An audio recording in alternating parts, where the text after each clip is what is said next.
Assalamualaikum warahmatullahi wabarakatuh. Perkenalkan, nama saya Sulfianti, kelas C1 Farmasi, NIM F2019010028, mahasiswa Universitas Mandala Waluya Kendari.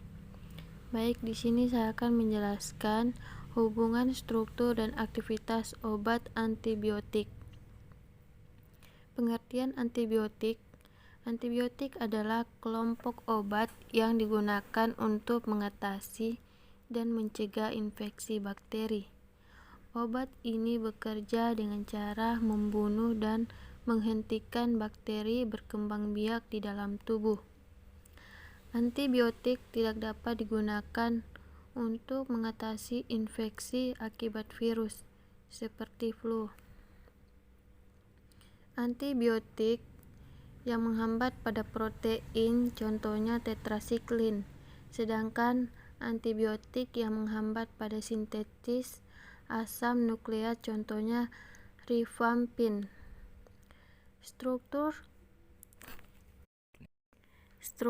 tetrasiklin dapat dilihat pada slide.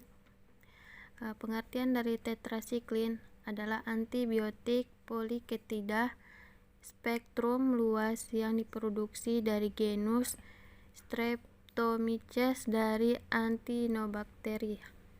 Tetrasiklin umumnya digunakan untuk mengobati jerawat, kolera, brucellosis, pes atau sampar, malaria, dan sifilis.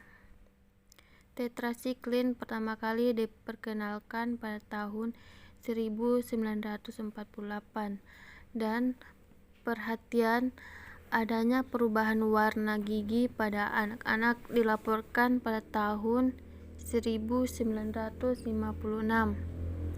Kejadian tidak diinginkan ini kemungkinan besar terjadi selama proses klasifikasi gigi yang selesai pada usia 8 tahun.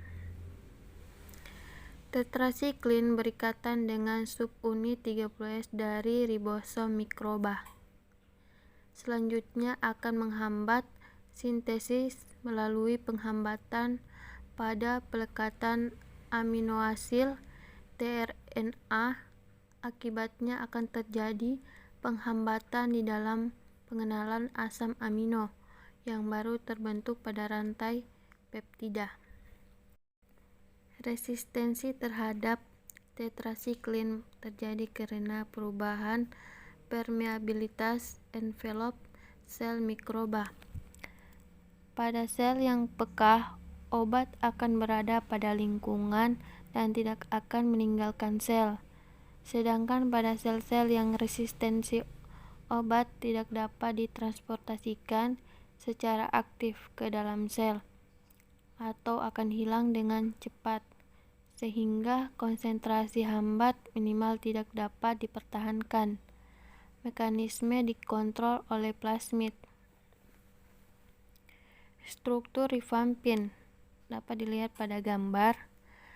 Rifampicin yang dikenal juga sebagai rimafin adalah suatu antibiotik yang digunakan untuk mengobati beberapa jenis bakteri patogen, termaksud diantaranya tuberkulosis, Mycobacterium avium complex, lepra, dan legionellosis.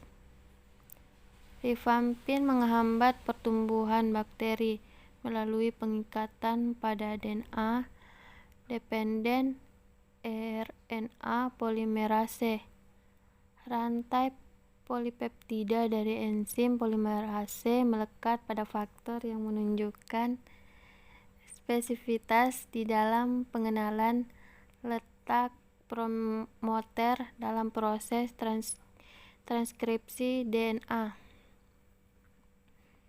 Rifampin berikatan secara non-kovalen dan kuat pada subunit RNA polimerase dan mempengaruhi proses inisiasi secara spesifik, sehingga mengakibatkan hambatan pada sintesis RNA bakteri. Resistensi terhadap rifampin terjadi karena perubahan pada R semua quinolon dan fluoroquinolone, menghambat sintesis DNA bakteri melalui penghambatan DNA girase, Na polimerase akibat mutasi kromosomal. Itulah tadi yang dapat saya paparkan. Lebih dan kurangnya mohon dimaafkan. Saya akhiri dengan ucapan wabillahi taufiq wal hidayah. Wassalamualaikum warahmatullahi wabarakatuh.